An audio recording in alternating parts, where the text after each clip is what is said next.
The very idea of untouched sand is a paradox in the Anthropocene, the geological epoch defined by human influence. To find a beach where the granules of silica, basalt, and coral have never been compressed by a sun lounger, never cradled the weight of a human body, requires journeying beyond the edges of conventional travel. It means venturing to coordinates where ocean currents conspire to keep visitors away, where reefs form natural moats, and where the weather patterns are more fable than forecast.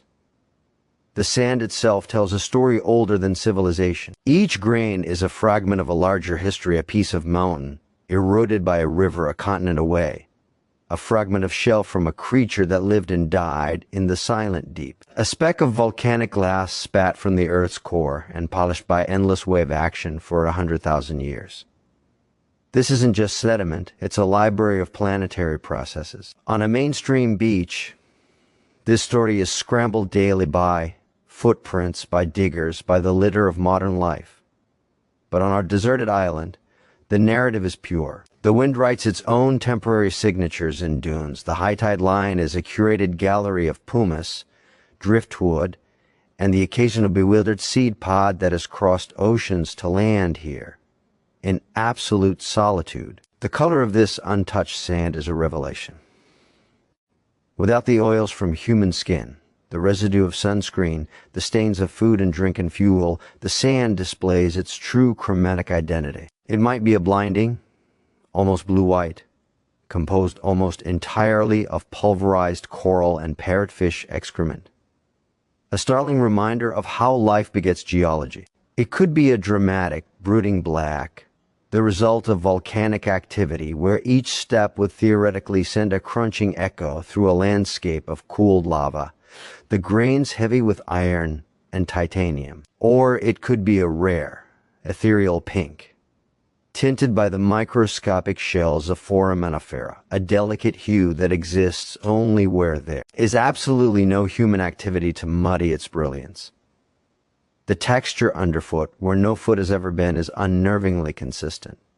There is no patch worn smooth by traffic, no hidden bottle cap, no uneven settlement from a long-removed pier piling. The compactness is a function of tide, rain, and wind alone, a perfect natural grade. When you lift a handful, it flows through your fingers with a sound like a whisper, a dry, soft hiss, utterly different from the damp clumping of sand on a populated shore. The smell is the smell of the ocean, yes, but without the top notes of frying food, perfume, or diesel. It is the pure brine of breaking waves, the ozone of a coming storm, the faint, clean scent of sun-baked seaweed, and the mineral tang of drying salt. The soundscape is the ultimate soundtrack of isolation. It's not silent, but its sounds are elemental, the relentless, rhythmic sigh of waves that have traveled unimpeded for thousands of miles. The wind coming through the few hardy grasses that cling to the back dunes. The sharp cry of a seabird that may have never seen a human before. This auditory vacuum is so complete that your own heartbeat can become a prominent player in the symphony. This is the physical, sensorial reality of untouched sand. But to get there, one must understand the oceanography of isolation. These beaches are often found on islands born from hotspot volcanism in the Pacific, as remotest reaches, or on the windward sides of atolls where prevailing currents and treacherous surf create a natural barrier. They are protected not by law, but by sheer inconvenience and danger. Satellite imagery has made few of them truly unknown to cartographers, but their unknown status to the human experience remains intact. The journey to such a place is a pilgrimage of endurance. It involves days on a pitching supply boat, navigating by stars and GPS, with the constant knowledge that medical help or rescue is not just hours away, but potentially days or weeks away. This logistical gauntlet is the primary guardian of these sanctuaries. Furthermore, the ecological systems on these slivers of land are often fragile and closed-loop. A single introduced species of rat from a ship, a seed in a boot, can unravel an ecosystem that evolved in perfect, lonely harmony. The very act of visiting, therefore, is fraught with ethical peril. One must become a ghost, leaving not a single trace, not a fingerprint on the world. This concept of leave no trace reaches its absolute philosophical zenith here. On a normal camping trip, you might pack out your trash. Here, you must pack out every crumb, every drop of non-native moisture, every eyelash that might fall onto the sand. You become hyper-aware of your own shedding, your own biology as an invasive potential. The psychological impact of standing on such a beach is profound. In a world saturated with content, with noise, with the endless proof of human existence, here is a place that not only doesn't need you but has existed in sublime indifference to your entire species' history. It is a palpable, awe-inspiring humility. You are not a discoverer. You are a momentary witness. The sand has been here being arranged and rearranged by planetary forces since long before the first human walked the plains of Africa, and it will continue to do so long after our cities have crumbled. This perspective is the first and greatest gift of the untouched beach. It resets your internal scale. Your daily worries, the political headlines, the social media feeds, they evaporate in the face of this ancient, ongoing process. You are standing on a clock that measures time in millennia, not minutes. The sunrise here isn't a backdrop for a photograph. It's a daily event that has illuminated empty shores for eons, painting the untouched sand with light that has traveled from the sun unimpeded, to be reflected back into the universe without ever being seen by a human eye until, perhaps, this very moment. This is the stage that has set a platform of primordial earth, waiting at the edge of the world's greatest wilderness, the ocean. But the sand is just the canvas. The true drama lies in the life that exists at its margins, in the water that shapes it, and in the sky that watches over it. The beach is not a dead zone. It is a critical interface, a bustling ecosystem where the rules are written by nature alone, and our next step is to wade into the water and explore the moat that guards this lonely kingdom. The boundary where untouched sand meets the ocean is the most dynamic and revealing interface on a deserted island. This is not the gentle lapping of a sheltered bay, but an unmediated conversation between land and sea. A conversation of immense power and delicate nuance. The water here possesses a clarity so profound it feels less like a liquid and more like amplified air. Without runoff from agriculture, without sediment stirred by boat traffic, without the chemical pollutants of industry, the light penetrates to staggering depths. This visibility is a window into a world operating on its own secret principles. The shallows are a nursery and a hunting ground. Here in the ankle-deep water over the hard-packed sand of the low tide, you might see the frantic, perfect symmetry of a stingray's wake as it flutters just beneath the surface. Hunting for crustaceans, its form a living shadow on the pristine bottom. Small, iridescent fish school in the turbulent, oxygen-rich water where waves dissolve into foam, their bodies flashing like thrown coins. This is a frontier zone, and every creature here is a specialist adapted to the violent energy of the surf. Look closer at the sand under the water, and you'll see it is alive with motion. Tiny sand, crabs, transparent and ghostly, perform a perpetual dance of burial and emergence, filtering nutrients from the receding waves. Their existence is a frantic tire, since to the pulse of the sea, the wave comes in, they retreat into their burrows to avoid being tumbled. The wave recedes. They emerge en masse to feed in the few seconds of calm before the next surge. This is life lived in 6-second intervals, a reminder of the relentless, shaping power of the tide. As you move deeper, the character of the seafloor changes.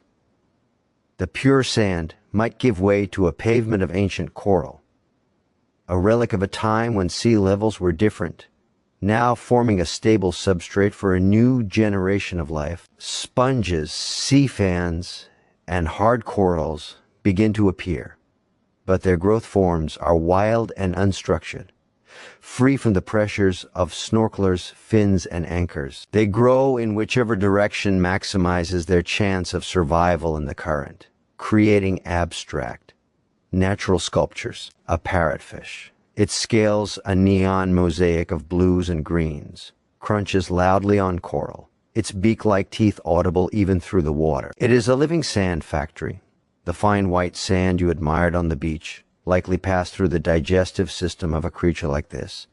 Here, the connection between biology and geology is direct and visceral. The reef, if one exists, is not a tourist attraction with marked trails and fed fish. It is a sprawling, chaotic metropolis. Predators patrol openly. A reef shark, slender and curious, might glide past, its presence causing the smaller fish to momentarily freeze or dart for cover.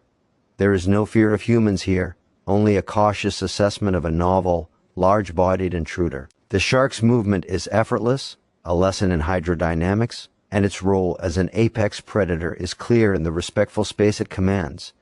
This is a fully functioning trophic pyramid, unbroken and unmanaged. The biodiversity in such an isolated reef can be staggering. Endemic species found nowhere else on Earth are common in these isolated pockets of the ocean. A unique species of angelfish, a peculiar shrimp, a coral with a novel growth pattern. These are the treasures of isolation, the products of millions of years of evolutionary experimentation in a laboratory with no outside interference. Scientists believe that countless such species remain undiscovered in these remote reefs, a hidden library of genetic code. But the ocean here is not just about the life it contains, it's about the raw physicality it embodies. The waves that crash on the shore are born from storms thousands of miles away. Their journey has imprinted them with a deep, resonant energy. Swimming in this water beyond the break, you feel the powerful, rolling swell lift you up and set you down with a rhythm that is the heartbeat of the planet itself. There is no sound of motorboats, no distant hum of a city. The only sounds are your own breathing, the pops and cracks of the reef, and the muffled, thunderous roar of the waves breaking on the beach behind you. It is an immersive, almost overwhelming sensory experience of pure nature. The water temperature is another storyteller. In these equatorial remote islands, it is bath warm at the surface, but can plummet just a few meters down where a current from the deep brings up cold, nutrient-rich water. This thermocline is a shock to the system and a driver of life. The nutrients fuel massive plankton blooms, which in turn attract larger filter feeders. On a truly deserted island, you might be lucky enough to witness the haunting, slow-motion ballet of a manta ray, its enormous wings gracefully flapping as it funnels this invisible soup of life into its mouth. Or, further out, the explosive exhalation of a whale, a reminder that the real wilderness is not the island, but the thousands of miles of open ocean that surround it. The island is merely a punctuation mark in an aquatic sentence. The sea here is also a preserver of history. In the lagoon of an atoll, sheltered from the worst of the surf, the water can be so still and clear it feels like floating in space. On the bottom you might find the unexpected, the perfectly preserved, coral-encrusted anchor, a 19th century whaling ship, or the crumbling wooden ribs of a trading vessel that missed its course centuries ago. These are not the plundered wrecks of popular dive sites, they are time capsules, being slowly digested by the sea and incorporated into the reef. They are solemn reminders that the ocean, as isolation, has always been a peril to navigation, and that previous human visitors were often unwilling, their journeys ending at this very shore. This surrounding mode of ocean is thus both a giver and a taker of life. It brings the nutrients that sustain the island's ecology, the plankton that feeds the fish that attract the birds.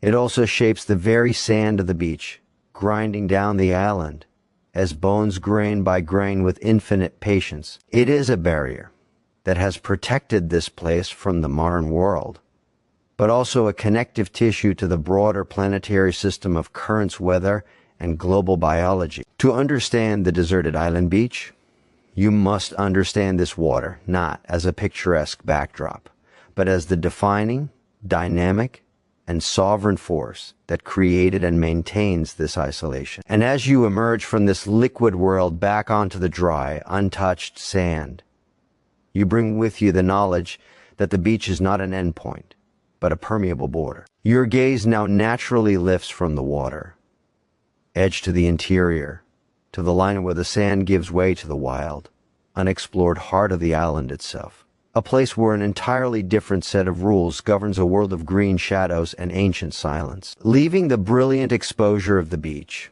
the transition into the interior of a deserted tropical island is a passage into a different realm, one of compressed life, fierce competition, and profound, damp silence. The frontier is marked by a berm of sand and scattered driftwood, the island's first line of defense against the sea's tantrums. Beyond it, the ecology changes with startling abruptness. The salt-tolerant pioneers low-growing. Pines with waxy leaves, hardy grasses that can withstand salt spray create a tangled mat. This is the beach's stubborn haircut, holding the sand in place against the wind. Just a few steps inland, the air changes. The salty tang is replaced by a complex perfume of damp earth, decaying vegetation, and the sweet, cloying scent of unknown flowers. The sound of the waves becomes muffled, replaced by the constant, soft drone of insects and the occasional, startling call of a bird you cannot see.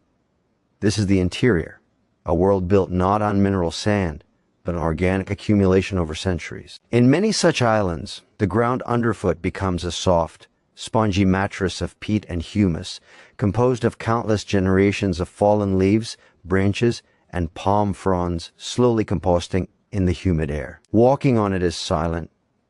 Your footsteps are absorbed, leaving no lasting mark. The canopy above, depending on the age and size of the island, can range from low, dense scrub to a proper rainforest canopy, albeit on a miniature scale. The trees, having evolved in isolation, often exhibit unique adaptations. They may be shorter, more wind-twisted, or they may have developed relationships with pollinators and seed dispersers found nowhere else. A bird that went extinct on the mainland 1,000,000 years ago might be the sole pollinator for a specific tree on this island, a fragile, irreplaceable thread in the web of life. This is the concept of endemism in its most extreme form, and it makes these interiors living museums of evolutionary history. The competition for light is ferocious. Vines as thick as a man, arm draped from the canopy, lianas that create a vegetal labyrinth. Epiphytes plants that grow on other plants clutch every available branch, their roots not digging into soil, but into the accumulated detritus and the crooks of trees. Orchids with bizarre, intricate flowers bloom for insects that may visit only once a year. Bromeliads form tiny, water-filled tanks in their centers, which become micro-ecosystems for mosquito larvae, tiny frogs, and specialized insects.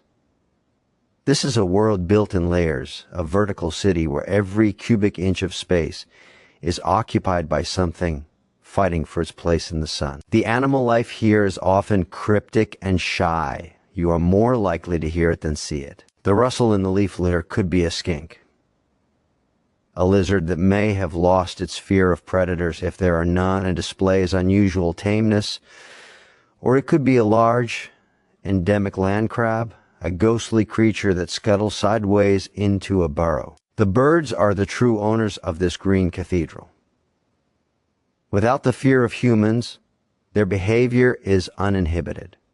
You might sit quietly and be approached by a curious honeyeater, its eyes bright and assessing. Or you might witness the spectacular, raucous display of seabirds nesting in the taller trees, frigate birds with their puffed red throat sacs, boobies with their comically earnest expressions, their guano painting the leaves below in stark white. This interior is the engine of nutrient cycling for the entire island.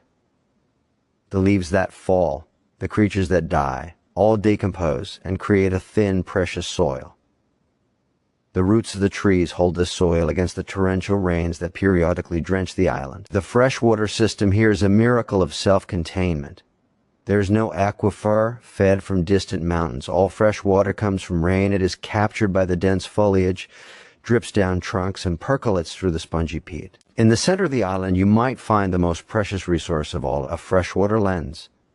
This is a bubble of rainwater, less dense than salt water, floating on top of the oceanic water that saturates the island as base. It is accessed not by wells, but by natural seeps or by digging in specific low areas.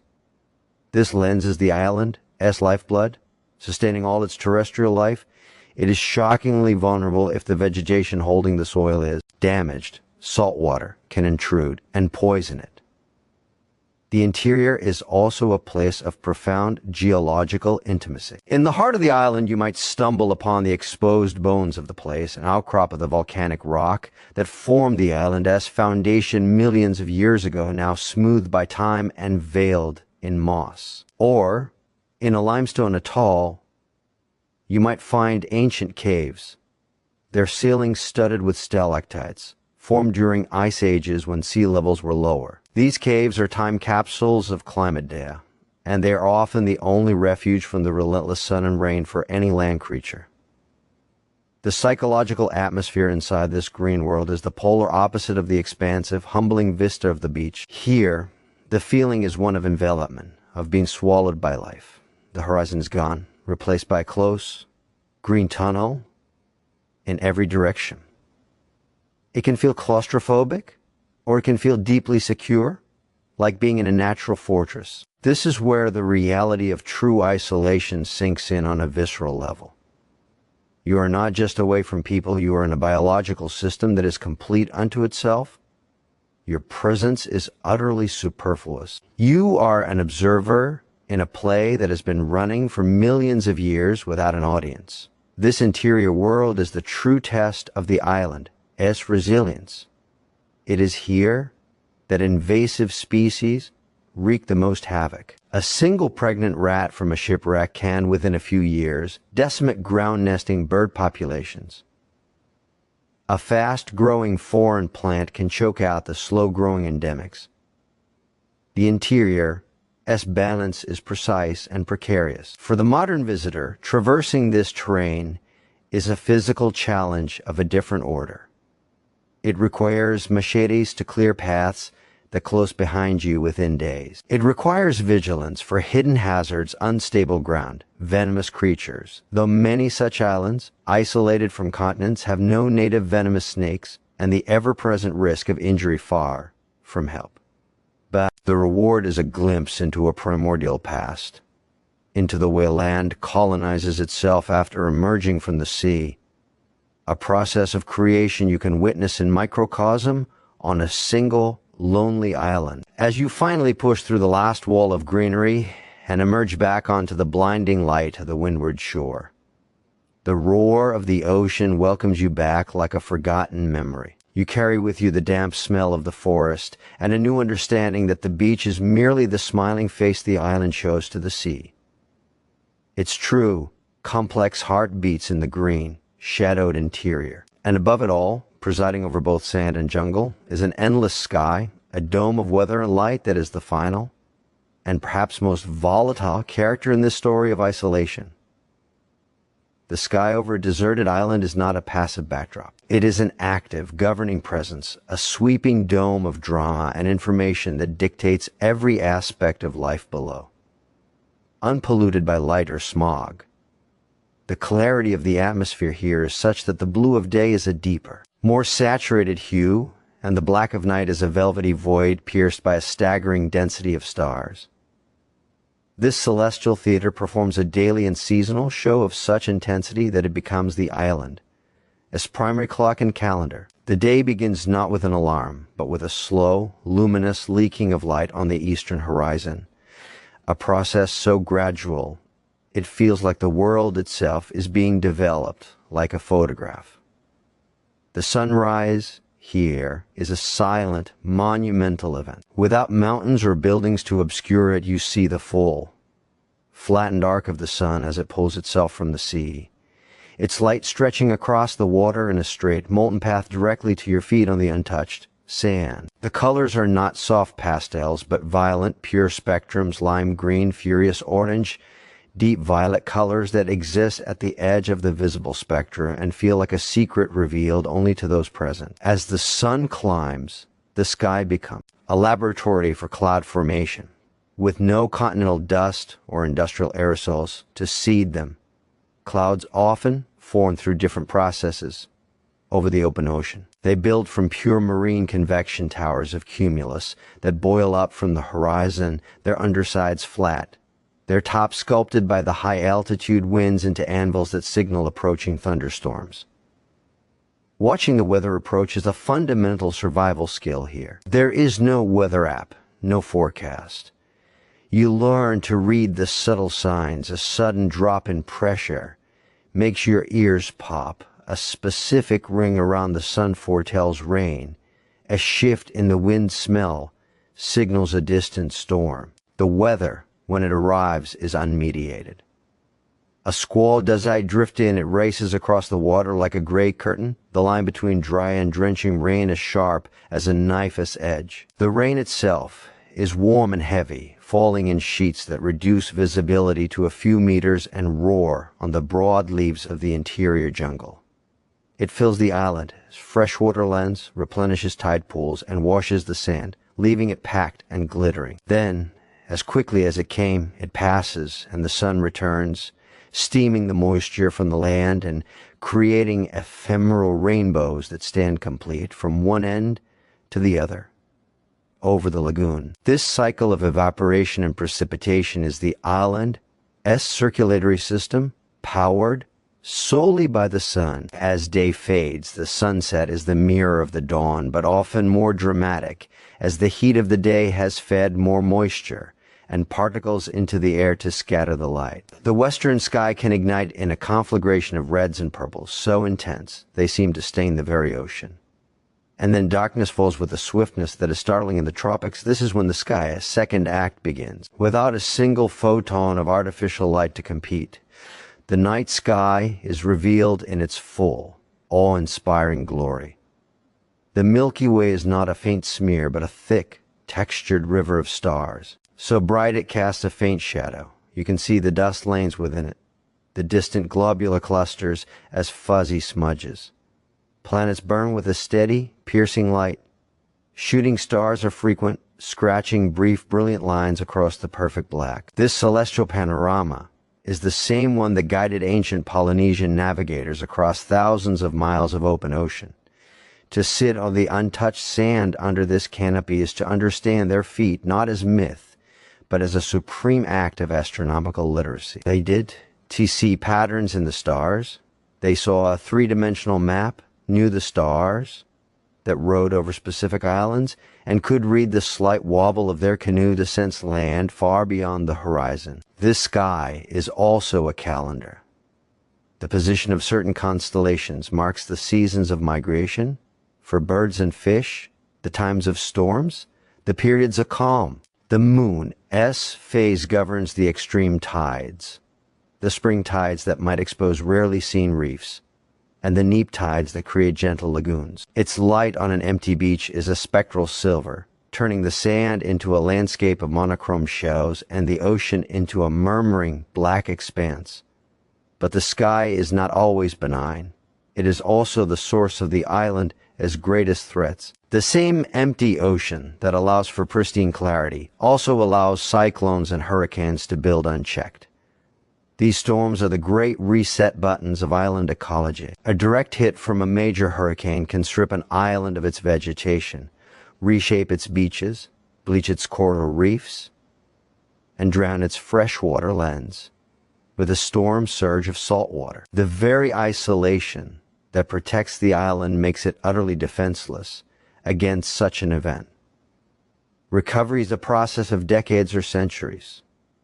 The island's ecology is in fact shaped by the frequency of these catastrophes. They create a state of perpetual ecological adolescence, preventing slow-growing climax forests from taking over and allowing pioneer species to constantly recolonize. The sky also brings visitors. Migratory birds, navigating by star and magnetic field, use these tiny specks of land as vital rest stops on journeys of thousands of miles. A bird bandit in Alaska might rest on this very beach on its way to New Zealand. The island is a node in a global network of avian highways, invisible to us but mapped in the instincts of these travelers. At night, bats might emerge from caves in the interior to hunt insects over the lagoon, their silent, fluttering shapes blacker patches against the starry sky. And on certain magical nights, when conditions align, The sea itself can seem to merge with the sky. Bioluminescence in the water, caused by dinoflagellates, creates a mirror of the stars below. Every movement of fish starring, your hand trailing in the water sparks with cold blue-green fire. As if the galaxy has dissolved into the ocean, and you are sitting at the nexus of two universes of light. This sky, in all its manifestations, is the ultimate context for the deserted island. It reminds you that this speck of land is a tiny bubble of temporary solidity in a vast, fluid planetary system. The beach, the jungle, the reef, they are all transient features under this eternal dome. The sun will continue to rise and set on this shore long after every trace of your visit has been erased by wind and wave. The stars will continue their slow wheeling.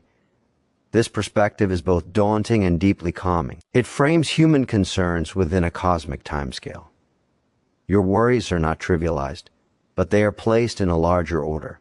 The sky teaches the lessons of impermanence and resilience, of cycles of destruction and creation that operate on a scale far grander than our own. It is the final, authoritative voice in the solitude of the place, whispering that you are alone, yes, but you are also a part of everything, and as you sit there, a conscious mote of dust on a grain of sand under the infinite sky, you begin to understand that the true value of this place is not just in its untouched nature, but in the unmediated connection it forces upon you to the elements, to the processes of the planet, and to a sense of scale that civilization diligently works to make us forget. But this realization brings with it a heavy responsibility, a duty that extends far beyond your own experience. And it is this urgent, global duty that forms the critical final chapter of our journey here. The profound experience of a deserted island beach, the untouched sand, the pristine sea, the wild interior, the sovereign sky culminates not in a feeling of ownership, but in a crushing and beautiful weight of responsibility. For the bitter truth is that no place on earth is truly beyond our reach or our impact anymore. Climate change, driven by carbon emissions from continents far away, is raising sea levels and warming oceans. The very coral reefs that built the sand are undergoing mass bleaching events, turning these vibrant underwater cities into ghost towns, which in turn will stop the production of new sand. The changing chemistry of the ocean, its acidification, threatens the very foundations of marine life. Plastic pollution, the hallmark of our age, now circulates in every ocean current. On even the most remote beach, the high tide line may reveal not just seashells, but the sad confetti of our civilization. Faded bottle caps from countries thousands of miles away, tangles of synthetic fishing net, toothbrushes, and unidentifiable plastic shards. This is the haunting signature of humanity, arriving even where humanity is not present. Furthermore, the isolation that protects these places is shrinking. Advancements in satellite technology, cheaper long-range sailing, and the human hunger for the last anything have put every hidden coordinate on the map. The ethical dilemma is profound. By sharing the knowledge and beauty of such places, do we inevitably sign their death warrant? Does this video itself, by sparking desire, contribute to their potential degradation? This is the central paradox of discovery in the 20th century. The answer is not to hide these places in a new kind of secrecy, but to foster a new kind of visitor, one who is not a consumer, but a witness and a guardian. The concept of leave no trace must evolve from an outdoor ethic to a planetary philosophy. On a deserted island, it means going beyond packing out your trash. It means rigorous biosecurity, checking every piece of gear, every shoe sole for seeds or insects that could become invasive. It means not touching the coral, not chasing the wildlife, not taking souvenirs like shells or rocks, for their removal disrupts the microscopic balance of the beach. It means using reef-safe sunscreen or none at all. It means camping on sand, not vegetation, and using a camp stove, not making fires from scarce driftwood. But our responsibility extends far beyond our physical presence. The most significant thing we can do for these last untouched places is to protect them from afar. This means advocating for their formal, legal protection as high seas marine reserves, where industrial fishing and mining are banned. It means supporting scientific research that studies these pristine baselines to understand how damaged ecosystems elsewhere should function. It means making radical changes in our daily lives to reduce our carbon footprint and our plastic consumption, because the threats to these islands are global, not local. They are dying from a sickness whose source is everywhere. The untouched beach, therefore, is not an escape from the world's problems, but a direct portal into understanding them. It is a canary in the coal mine for planetary health. Its continued existence is a benchmark, a measure of our collective ability to exercise restraint and wisdom. When we lose a place like this, we don't just lose a pretty vacation spot, we lose a library of natural history, a laboratory for science, a sanctuary for species, and a mirror that shows us a version of our planet as it was meant to be: wild, self-regulating, and breathtakingly beautiful. This mirror reflects back to us not just what we have lost elsewhere, but what we still stand to lose everywhere. The loneliness of the place is not just an aesthetic, it's a warning. It is the loneliness of being the last of your kind. So, what is the call to action? It is twofold, and it starts right now. First, become an advocate from your armchair. Use your voice. Subscribe to and support organizations dedicated to ocean conservation and the establishment of marine protected areas. Channels like this one aim not to exploit, but to educate and inspire protection. By subscribing, you are voting for content that values depth and responsibility over sensationalism. Hit that subscribe button and the bell right now, because this mission needs a community. Every subscriber amplifies the message that these places are worth more as intact ecosystems than as logged over, mined out, or overfished curiosities. Second, and most crucially, internalize the ethos of the untouched sand. Let it change how you live, no matter where you are. Reduce your single-use plastic with a vengeance. Make conscious choices about your carbon footprint, your transportation, your diet, your energy consumption. Support policies and politicians who prioritize the environment. The sand on that distant beach is connected to the fuel in your car, the food on your plate, the waste in your bin. We are all downstream and we are all upstream. The journey to a deserted island beach, whether physical or through a narrative like this, must end not with a farewell, but with a commitment. A commitment to be a quieter, more careful, more generous participant on this planet. The image of that first, solitary footprint on the untouched sand is powerful.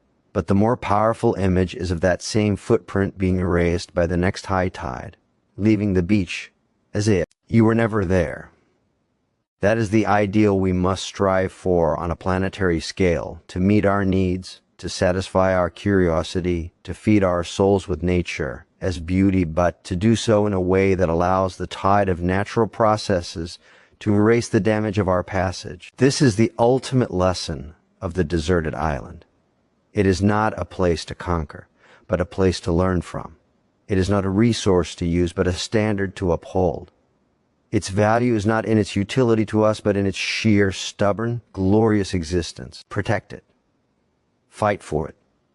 And in doing so, you protect a part of the wild, original heart of the world and a part of your own soul that remembers what it is to be small, humble, and connected to something infinitely greater than yourself. That is the real treasure you take home from the untouched sand. Now, go be that voice.